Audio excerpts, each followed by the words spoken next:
ప్రియమైనటువంటి దేవుని బిడ్డలారా, ప్రభువైనటువంటి యేసుక్రీస్తు నామంలో మరి ప్రత్యేకమైనటువంటి దినంలో అందరికీ శుభములు తెలియజేస్తూ ఉంటున్నాను. ఈ సందర్భంలో మనము దేవుని వాక్యాన్ని చూస్తూ ఉంటున్నాం. దేవుని వాక్యంలో కొన్ని విషయాలు మనం గమనిస్తాం. ఇక్కడ యేసుక్రీస్తు యొక్క శరీరంను గురించి ఆయన మాట్లాడాడు. పస్కా దినమున శరీరంను గురించి మాట్లాడినట్టుగా మనం చూస్తూ ఉంటున్నాం. అయితే ఆయన మాట్లాడినటువంటి మాటల్లో తన శరీరాన్ని భోజనంగా మనకిచ్చాడు. తన శరీరాన్ని భోజనంగా మనకి ఇవ్వడంతో చాలామందికి చాలా అనుమానాలు ఉంటున్నాయి. ఏమని శరీరాన్ని ఎలా తిననివ్వగలడు? ఆయన రక్తాన్ని ఎలా తాగనివ్వగలడు? ఆయన బ్రతికుండి ఇది నా శరీరము, ఇది నా రక్తం అన్నాడు. మరి బ్రతికుండి శరీరాన్ని ఎలా ఇస్తాడు, రక్తాన్ని ఎలా ఇస్తాడు అంటే అది రాబోయే దినాలలో జరుగుతున్నటువంటి ఆ ప్రవచన రూపకంగా ఆయన మాట్లాడి నిజంగానే ఆయన శరీరాన్ని మన కొరకిచ్చాడు, నిజంగానే ఆయన రక్తాన్ని మన కొరకిచ్చాడు. రక్తం త్రాగనిచ్చాడా, శరీరం తిననిచ్చాడా అని అంటే అది అర్థం చేసుకోవాల్సినటువంటి అవసరత ఉన్నది. ఎందుకంటే ఆయన పరమ దేవుడు కనుక ఇది నా శరీరం మీరు తినండి అంటే ఆ మాట ప్రకారంగా మనము తలంచి ఇది యేసుక్రీస్తు శరీరము అని మనము రొట్టెను భుజించినప్పుడు అది యేసుక్రీస్తు శరీరంగా మన జీవితంలో పనిచేస్తుంది. ఇది అర్థం కాదు జనాలకి. అర్థం కాక రొట్టెను చూపించి శరీరం అని చెప్తున్నాడు ఏంటిది ఈయన అని ఇప్పుడు అనుకుంటున్నారు. అప్పుడు శిష్యులు మాత్రం ఏం అనుకోలేదు. ఆయన ఏం చెప్తే అది విన్నారు. ఈ దినాలలో కూడా శిష్యులు అంటే మీరు, మేము, మనమందరం ఆయన అన్నాడు ఇది నా శరీరము, దీనిని మీరు తినండి అన్నాడు. ఆయన మాట ప్రకారంగా మనము రొట్టెను భుజిస్తూ ఆయన శరీరం అని తలుస్తాం. కనుక ఆయన శరీరం మనము భుజించినప్పుడు మన జీవితంలో ఎన్నో విధములైనటువంటి మేళ్ళు ఉన్నాయి. ప్రియమైనటువంటి దేవుని బిడ్డలారా, కొన్ని దేశాలలో చూసినట్టు కనుకైతే కొన్ని చనిపోయిన తర్వాత వాళ్ళ ఫాదర్ కానీ ఎవరైనా ఇంట్లో ఉంటే వాళ్ళు సమాధి చెయ్యరండి. వాళ్ళ శరీరాన్ని నిజంగానే తింటారు వాళ్ళు. అయితే యేసుక్రీస్తు ప్రభుల వారు చెప్పినటువంటి సాదృశ్యం అక్కడ ఆ దేశాల్లో కనబడుతూ ఉంటున్నది. ఇండోనేషియా కంట్రీలో నేను విలాగ్లో చూసాను. ఏంటిదంటే అక్కడ చనిపోయిన వారిని ఎవరిని కూడా సమాధి చెయ్యరు. వాళ్ళ ఇంట్లోనే పెట్టుకుంటారు. మంచిగా ఒక రూమ్లో పెట్టుకొని వాళ్ళు రోజు స్నానం చేపిస్తారు, రోజు పౌడర్ వేస్తారు, రోజు బట్టలు మారుస్తారు ఆ శరీరంకు.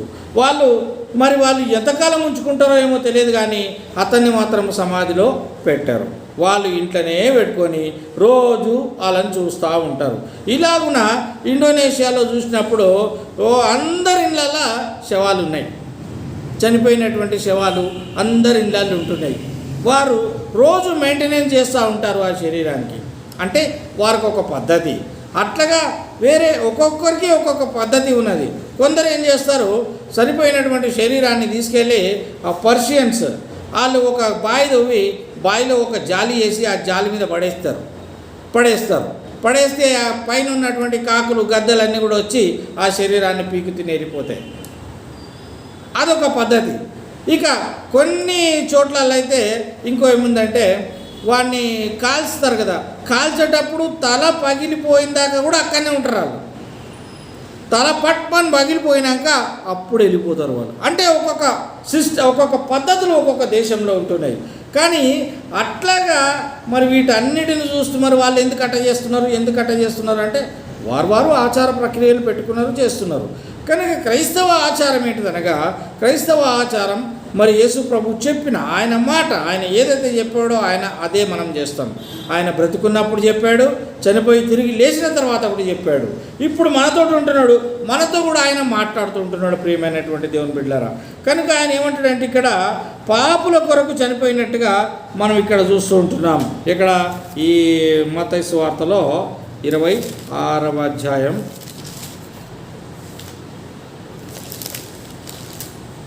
మత్తయి సువార్త 26వ అధ్యాయంలో ఇలాగ రాయబడి ఉన్నది. వారు భోజనము చేయించుండగా యేసు ఒక రొట్టె ఎత్తుకొని దానిని ఆశీర్వదించి విరిచి తన శిష్యులకిచ్చి మీరు దీనిని తీసుకొని తినుడి, ఇది నా శరీరం అని చెప్పాను. రొట్టెని చూపించి శరీరం అన్నాడు. అర్థమైనోనికి అర్థమవుతుంది, అర్థం కానోనికి రొట్టెనే కనిపిస్తుంది. రొట్టెనే తిన్నోనికి భయం భక్తి ఉండదు. నిజంగా ఇది శరీరము అని ఎవరైతే భుజిస్తారో వానికి భయము భక్తి అన్నీ చోటు చేసుకుంటాయి. కనుక ఆయన శరీరము అని చెప్పాడు. రెండవదిగా ఆయన గిన్నె పట్టుకొని కృతజ్ఞత చెల్లించి వారికి ఇచ్చి, దీనిలోనిది మీరందరూ త్రాగుడి, ఇది నా రక్తము అన్నాడు ఆయన. ఇది నా రక్తము అనగా పాప క్షమాపణ నిమిత్తము అనేకుల కొరకు చిందింపబడినటువంటి రక్తం. మరి ఇప్పుడు ఆ రక్తం ఇప్పుడు ఎట్లా పనిచేస్తుందని చాలామంది మాట్లాడుతూ ఉంటారు. 2000 సంవత్సరాల కిందట చిందించినటువంటి రక్తం ఇప్పుడు ఎట్లా పనిచేస్తుందంటే, నువ్వు నమ్మి చూడు, నీకు పనిచేస్తుంది. సచ్చిన వల్ల విగ్రహాలే పనిచేస్తున్నాయి. చనిపోయిన వాళ్ళ ఈ విగ్రహాలు అక్కడక్కడ పెడతారు. విగ్రహాన్ని పెట్టి పలానా ఆయన చనిపోయింది అని చందాలు వసూలు చేసుకుంటారు. మెమోరియల్ సర్వీస్ చేస్తారు, అక్కడ జ్ఞాపకార్థ కూడికే పెడతారు. మరి ఎట్లా పనిచేసింది విగ్రహం? చనిపోయింది, ఉన్నది మీరు అందరు కానుకలు ఇవ్వండి అని ఇచ్చేస్తారు. అప్పుడు వర్ధంతి చేస్తారు అక్కడ. మరి చనిపోయింది విగ్రహమే పనిచేస్తున్నది. ఈడ సజీవుడైన యేసుక్రీస్తు పనిచేయడా? సజీవుడైన యేసుక్రీస్తు యొక్క రక్తం పనిచేయదా? పనిచేస్తుంది. అది అర్థం చేసుకునే దాంట్లో ఉన్నది. అర్థం కాకపోతే వాని బతుకు వ్యర్థమే, వానికి సమస్తము వ్యర్థమే. ఆ విధంగా చూస్తున్నాం. ఇంకొక విషయం చూస్తే హెబ్రీ పత్రిక 9:22 ఏమంటాడంటే, రక్తము చిందించకుండా పాపక్షమాపణ లేదు, రక్తము చిందింపకుండా పాపక్షమాపణ లేదు. అదే చెప్తాం కదా, సర్వ పాప పరిహారో రక్తపోక్షణం ఆవశ్యకం, తదరక్తం పరమాత్మైన పునదాన బలియాగం అని చెప్తున్నాం. అంటే ఆ పరమాత్ముడైనటువంటి ఆ రక్తం చిందించబడితే భూమి మీద సమాధానం అని చూస్తున్నాం. తదరక్తం పరమాత్మైన పుణ్యదాన బలియాగం, ఆయన బలి గావించబడాలి. అప్పుడు మాత్రమే మన పాపాలు పోతాయి. అప్పుడు దాకా మన పాపాలు పోవు అని దేవుని వాక్యం ద్వారా హెచ్చరించబడుతున్నాం. హెబ్రీ పత్రిక 9:22. అలాగనే చూస్తే మన యాకోబు పత్రిక 3:2 నాట్ 22 3:2లో ఏమన్నది, ఇక్కడ అనేక విషయములలో మనమందరము తప్పిపోతున్నాం. మనము నేర్చుకోవడానికి ఇష్టపడం, ఆచరించడానికి ఇష్టపడం, అన్నిట్లో తప్పిపోతూనే ఉంటాం మనం. నేను ఈ మధ్యన అన్నాను 7 steps of prayer in our daily life అని ఒకటి ఏర్పాటు చేశాను. మరి 7 సార్లు దేవునితోటి అంటు కట్టబడి ఉండాలి, దినానికి 7 సార్లు ప్రార్థన చేయాలని చెప్తున్నాను. ఎవరు చేస్తున్నారు? చేయటం లేదు. మరి చెయ్యనప్పుడు నీకు ఆశీర్వాదాలు ఎక్కడికి వెళ్ళి వస్తాయి? చెయ్యనప్పుడు ప్రభు అయినటువంటి యేసుక్రీస్తుల వారు మీతో ఎట్లుంటాడు? ఉండడు. కనుక మీరు ఆయనతో కట్టబడి ఉండాలి, ఆయనతో అంటు కట్టబడి ఉండాలి. అందుకే అంటాడని అనేక విషయంలో మనం అందరం తప్పిపోతున్నాం. ఎవడైనాను మాట యందు తప్పని ఎడల అట్టివాడవు లోపము లేనివాడై తన సర్వ శరీరమును స్వాధీనమందుంచుకొన శక్తి గలవాడగును. అంటే తప్పిపోకపోతే, దేవుని మాట తప్పిపోకపోతే, మనం అందరము మన శరీరం మాటినం, దేవుని మాటినం, మనం చెప్పిన మాట దేవుడు మన శరీరం వింటది. అట్లా మనము తప్పిపోతున్నాం. మన శరీర విషయంలో మనం తప్పిపోతున్నాం కనుక ఆయన శరీరాన్ని మన కొరకు అప్పగించినట్టుగా చూస్తుంటున్నాం. అలాగున ప్రియమైనటువంటి దేవుని బిడ్డలారా, ఇంకోటి రోమపత్రిక 3:5 చూసినట్టు కనుకైతే ఆయన శరీరము మనకు బలిగా అర్పించాడు. ఆయన శరీరాన్ని బలిగా అర్పించాడు. 3:5 చూస్తూ ఉంటున్నాం. రోమపత్రిక 3:5 ఏమన్నది ఇక్కడ, మన దుర్నీతిని దేవుని నీతికి ప్రసిద్ధి కలగజేసిన ఎడల ఏమందము, ఉగ్రతను చూపించు దేవుడు అన్యాయస్తుడగున నేను మనుష్యరీతిగా మాటలాడుచున్నాను. ఇక్కడ పౌలు అంటున్నాడు, ఆయన దేవుడు మనకు బలి అయ్యాడు, ఆయన త్యాగం చేశాడు ఆయన ప్రాణాన్ని. కనుక ఆయన మాట మనం వినాలి. కానీ మరి ఆయన బలి పొందిన అన్న విషయాన్ని కూడా మనకు అర్థం కాకపోతే మనం ఏం చేయలేము. మనకు ఖచ్చితంగా అది అర్థం కావాలి అంటున్నాడు పౌలు గారు. అలాగే మోషే గారు ఇక్కడ నిర్గమకాండము 24వ అధ్యాయంలో కూడా ఒక మాట మాట్లాడతాడు. మోషే గారు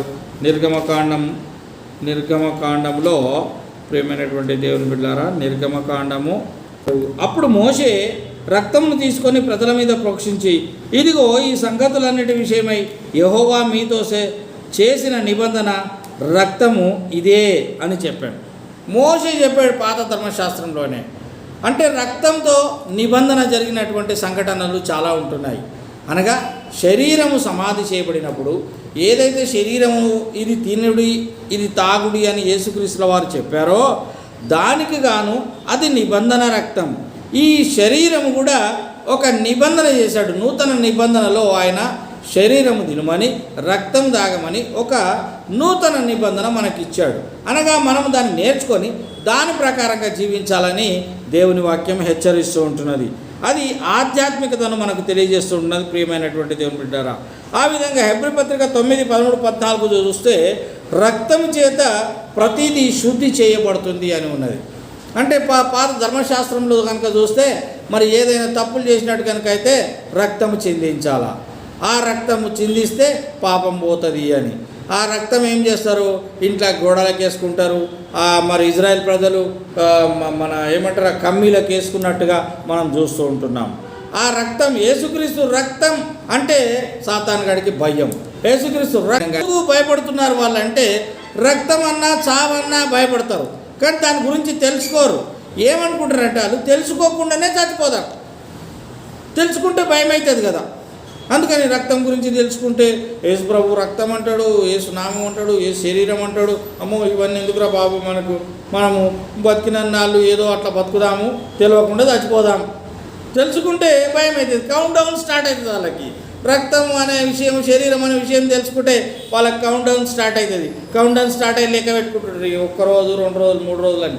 అదే క్యాన్సర్ వచ్చినోడు చెప్పేసాడు, క్యాన్సర్ వచ్చిందంటే అమ్మ నువ్వు 3 నెలల్లో చచ్చిపోతావు అని చెప్తే ఇక కౌంట్ డౌన్ స్టార్ట్ అవుతుంది. అక్కడి నుంచి లెక్కలు పెట్టుకుంటారు, 1, 2, 3, 4 అని చెప్పేసి. కానీ ఒక్కటి లేదంటే ఏంటిదంటే మన పుట్టినరోజు ఏదైతున్నదో అందరూ పుట్టినరోజు బర్త్డేలు ఇట్లా పైకి చేసుకుంటున్నారు. పైకి చేసుకోవడం కాదు, కిందికి చేసుకోవాలా.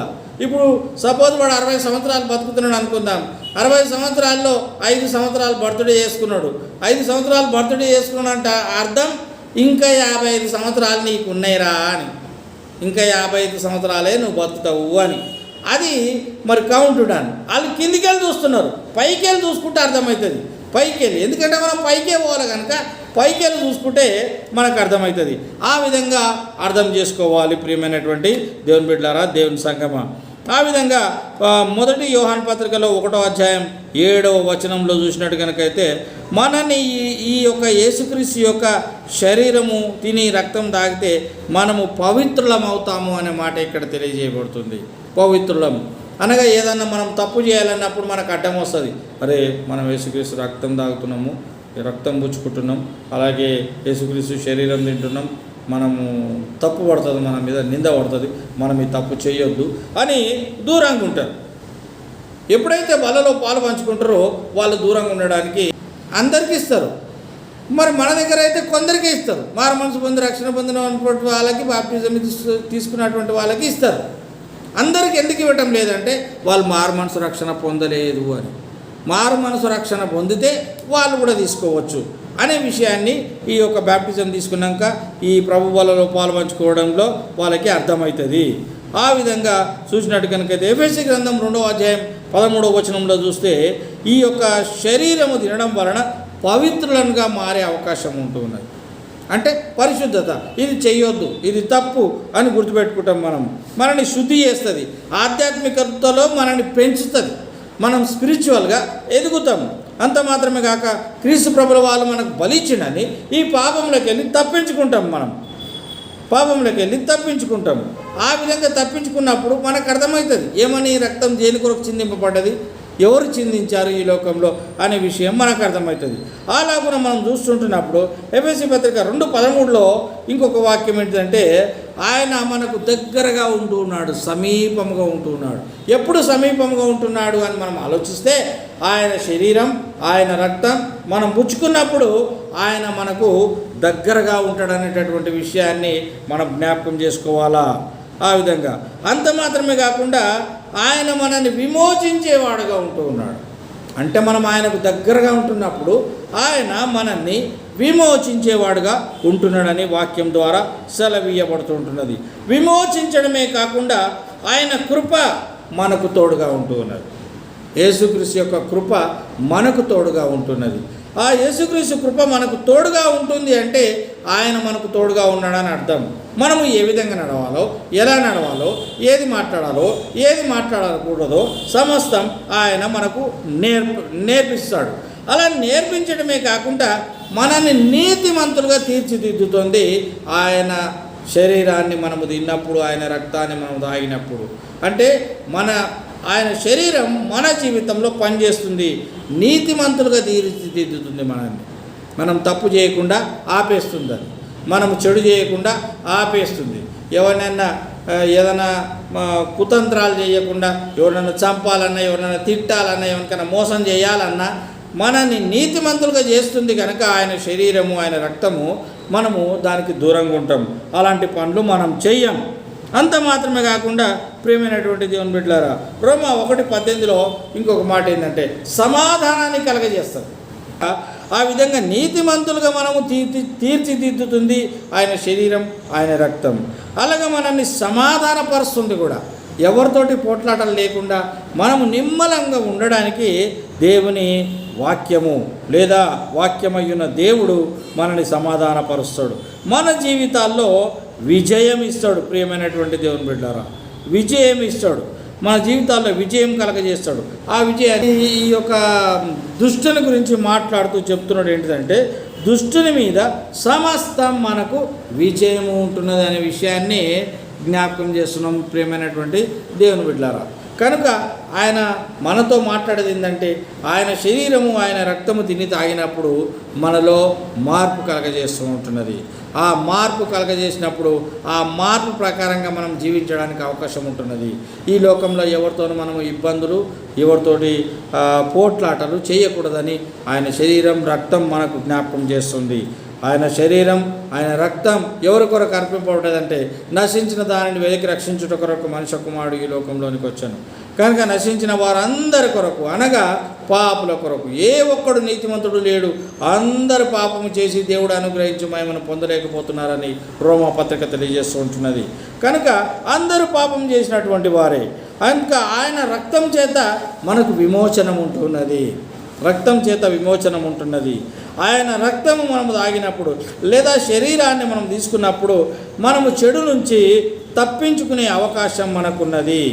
ఆయన కలువరి సిలువలో బలి అయిన శరీరం లేదా సిలువలో మేకులు కొట్టబడిన దృశ్యం మనల్ని మార్చేటటువంటి అవకాశం ఉన్నది, మార్చేటటువంటి శక్తి దానిలో ఉంటూ ఉన్నది. ప్రియమైనటువంటి దేవుని బిడ్డలారా, అలాగున మన జీవితంలో ఆధ్యాత్మికతను పెంపొందింపజేస్తూ ఉంటున్నది, మన జీవితాన్ని శుద్ధి చేస్తూ ఉంటున్నది, మన జీవితాన్ని పవిత్రపరుస్తూ ఉంటున్నది. మనము ఆయనకు దగ్గరగా, ఆయనకు సమీపంగా ఉండడానికి సహాయము చేస్తూ ఉంటున్నది. అంత మాత్రమే కాకుండా పాపం అనే బంధకముల నుంచి మనల్ని విమోచిస్తూ ఉంటున్నది. ఆయన కృప మనకు తోడుగా ఉంటున్నది, ఆయన కృప. అంత మాత్రమే కాకుండా మనందరినీ నీతిమంతులుగా తీర్చిదిద్దేవాడుగా యేసు ప్రభు ఉంటున్నాడు. ఆయన కనిపించినా కనిపించకపోయినా కనిపించే వాళ్ళకు కనిపిస్తాడు, మాట్లాడే వాళ్ళతో మాట్లాడతాడు. వాళ్ళు విన్నట్టు కనుకైతే ఆ మాటలు వినబడతాయి. నాకేం మాట్లాడను, నేను వినలే, నాకు వినబడవులే అంటే వినబడవు. ప్రియమైనటువంటి దేవుని బిడ్డలారా, వినాలి అనుకొని ఆశ గల ప్రాణాన్ని తృప్తిపరుస్తాడు ఆయన. ఆశ ఎవరికైతే ఉన్నదో ఆ మాటలు వినబడతాయి, ఆయన కనబడతాడు. మాటలు వినలేని వానికి ఆయన కనబడడు, వినబడడు. అలాగున జీవితంలో సమాధానాన్ని కలగజేస్తాడు. చాలామంది జీవితాల్లో సమాధానం ఉండటం లేదు. భార్యాభర్తల మధ్యలో సమాధానం లేదు, తల్లి కూతుళ్ళ మధ్యలో లేదు, తల్లి బిడ్డల మధ్యలో లేదు, సమాధానమే లేదు. ఒకప్పుడైతేనేమో మరి ఒక రకంగా ఉండేది మన దేశ పరిస్థితి. ఇప్పుడు రాను దేశ పరిస్థితులు మారిపోతూ ఉంటున్నాయి. ఇప్పుడు ఏదో ఈ న్యూ జనరేషన్కి ఏమో పేర్లు పెట్టారు ఈ మధ్యన. మీకు ఐడియా ఉందా? 90 తర్వాత పుట్టినోళ్ళు ఏదో జెన్జీ ఏదో అంటారట కదా, ఐడియా ఉందా బాబీ? ఇంకోటి ఏదో ఉంది, జెన్జీ ఒకటి ఉంది, అంతకంటే ముందు పుట్టిన వాళ్ళకి ఏదో పేరు ఉన్నదంట కదా, ఏదో ఉందంట. అట్లా ఏర్పాటు చేసుకురు.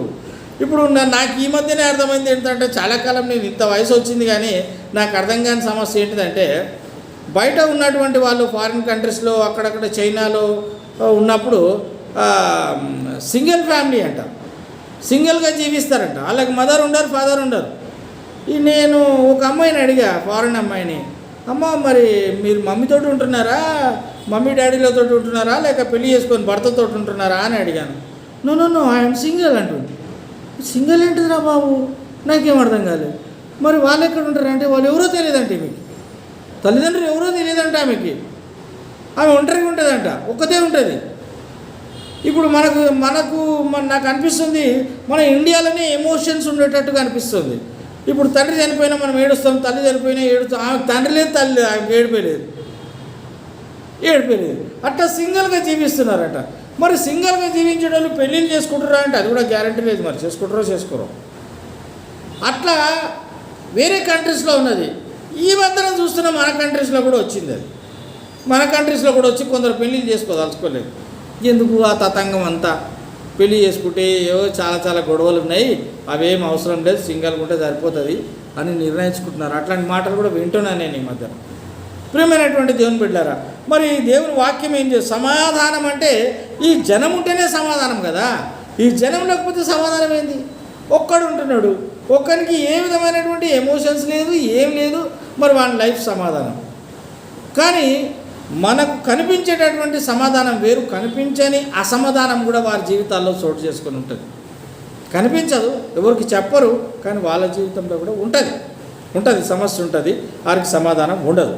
అలాంటి వాళ్ళకు కూడా సమాధానం ఇచ్చేవాడు యేసుక్రీస్తు ప్రభుల వారు అని చెప్తున్నాడు. అదే ప్రకటన గ్రంథంలో ఆమెకు పిల్లలు ఉన్నారు, పిల్లలతో ఒక బంధం ఉన్నది అని ఈ ప్రకటన గ్రంథంలో మనం చూస్తే దాని విషయం ఏంటిదంటే దుష్టుడు కలగజేసేటటువంటి క్రియలన్నిటి నుంచి తప్పించుకునేటటువంటి అవకాశము దేవుని బిడ్డలకు ఉన్నది. అది కనుక ఒక సమాధానం అనేది దేవుని దగ్గరికి వెళ్ళి మనకు వస్తుంది, ఒక విజయం అనేది దేవుని దగ్గరికి వెళ్ళి మనకు వస్తుంది. కనుక ఈ ప్రభు బలలో పాలుపంచుకోవడం అనేది చాలా ముఖ్యం. చాలామంది దాన్ని ఒమిట్ చేస్తూ ఉంటున్నారు, తప్పించుకుంటున్నారు. వచ్చే వారం తీసుకుందాంలే, వచ్చే వారం తీసుకుందాంలే అని వాయిదాలు వేసుకుంటున్నారు. అలా వాయిదాలు వేసుకుంటూ వెళ్తే సమాధానము ఉండదు. ఇంకోటి ఏంటిదంటే ఆయనతోటి అట్టుకట్టబడి ఉండము, ఆయన చెప్పిన విధంగా మనం వినం. ఆయన చెప్పింది ఎందుకు? నన్ను జ్ఞాపకం చేసుకున్నటకై దీనిని చేయుడని చెప్పాడు ఆయన. అంటే మనము బల పుచ్చుకుంటున్నప్పుడు అలా కూడా మనము యేసుక్రీస్తు ప్రభుల వారిని జ్ఞాపకం చేసుకుంటాం. జ్ఞాపకం చేసుకొని అరే నా కొరకు మా తండ్రి ఇట్లా కల్వరి సిలువలో బలి అయ్యిండు, నేను అలాంటి తప్పు చేయొద్దు అనే ఒక ఆలోచన మనకు వస్తుంది. కానీ ఆ బలను సమీపించకపోతే, దాన్ని స్వీకరించకపోతే ఆ మారు మనసు అనేది రాదు. చాలామందికి ఏమవుతుంది, మారు మనసు పాపక్షమాపణ పొంది మారు మనసు పొంది బాప్తిజం తీసుకున్న వాళ్ళు కూడా తప్పులు చేస్తున్నారు. ఎందుకు తప్పులు చేస్తున్నారంటే వారు ప్రభు బలలో పాల్పంచుకోవడం లేదు, వారు ప్రభువుని జ్ఞాపకం చేసుకోవడం లేదు, ప్రభువుని మర్చిపోతున్నారు, వాళ్ళు ఇష్టం వచ్చింది చేస్తున్నారు, లోకంలో కలిసిపోతున్నారు. అందుకే యేసయ్య చెప్పాడు ఏంటంటే మీరు నన్ను జ్ఞాపకం చేసుకో, ఇది నన్ను జ్ఞాపకం చేసుకొనుడి అంటున్నాడు ఆయన. ఇది మీరు చేయండి, నన్ను జ్ఞాపకం చేసుకోండి అంటే ఆయన మనం జ్ఞాపకం చేసుకున్నప్పుడల్లా పాపము నుంచి మనము తప్పించుకునే అవకాశం మనకు ఉన్నది. అలాగున ప్రభు అయినటువంటి క్రీస్తు తన శరీరముల గురించి, తన రక్తముల గురించి అనేక మార్లు మాట్లాడాడు, మాట్లాడుతూనే ఉంటాడు. అది మనం గ్రహించి దాని ప్రకారంగా నడుచుకోవడానికి ప్రభు అయినటువంటి యేసుక్రీస్తు నీకు నాకు సహాయం చేసి నడిపించునుగాక. ఆమెన్. ప్రార్థన చేసుకుందాం. తలలు వంచండి. స్తోత్రాలు తండ్రి, మహోన్నతుడా, కృపాభర్తుడా, గొప్ప దేవానికి వందనాలు, స్తుతులు, స్తోత్రాలు చెల్లిస్తున్నాం. అంతటా అన్ని విషయాలలో మీరే మాతో ఉన్నందుకు నీకు వందనములు తండ్రి. ఆయన ఎన్నో విషయాలు మాకు నేర్పిస్తున్నావు ప్రభా, నీకు వందనములు, స్తుతులు, స్తోత్రాలు చెల్లిస్తుంటున్నాం. నాయన మరి పాపుల కొరకు మీరు నాయన మీ ప్రియమైనటువంటి కుమారుడిని యేసుక్రీస్తుని కల్వరి సిలువలో బలియాగం కావించావు అయ్యా, నీకు వందనాలు. రక్తంలో సమస్త విజయం ఉన్నదని సెలవిచ్చినావు తండ్రి, నీకు వందనాలు.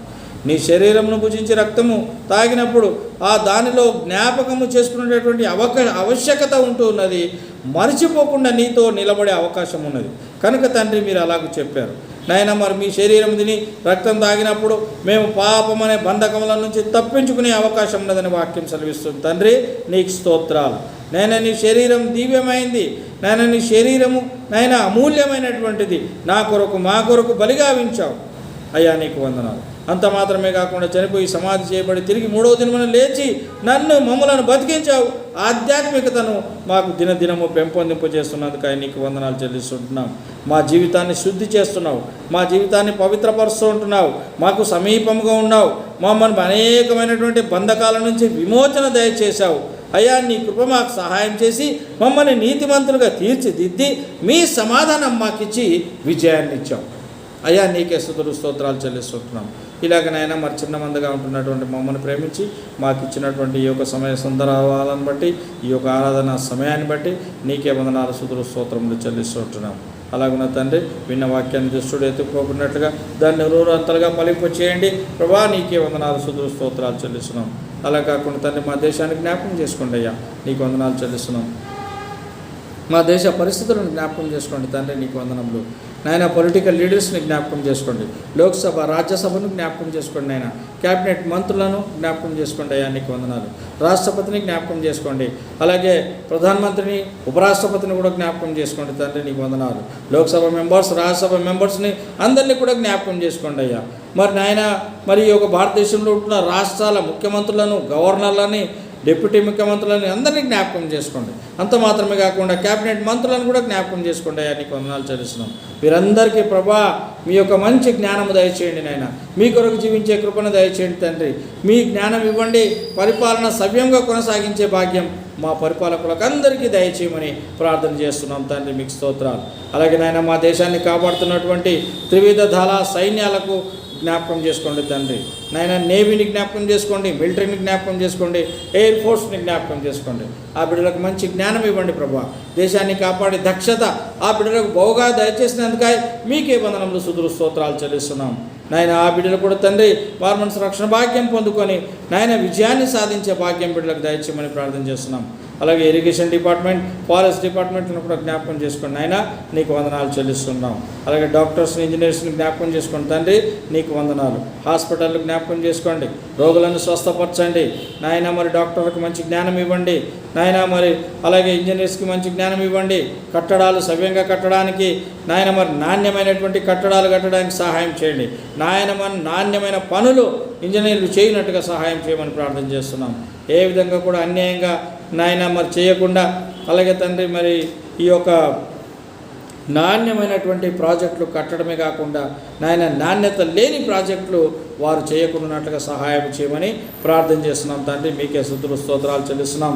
అలాగే లెక్చరర్లకు, ఉపాధ్యాయులకు మంచి జ్ఞానం దయచేయండి, బిడ్డలకు మంచి జ్ఞానము నాయన. మరి వారు తర్బీదునిచ్చి దేశానికి భావి భారత పౌరులుగా ఆ బిడ్డలు జీవించే కృపను వారికి దయచేయమని ప్రార్థన చేస్తూ ఉంటున్నాం తండ్రి, మీకే స్తుతులు స్తోత్రములు చెల్లిస్తూ ఉంటున్నాం.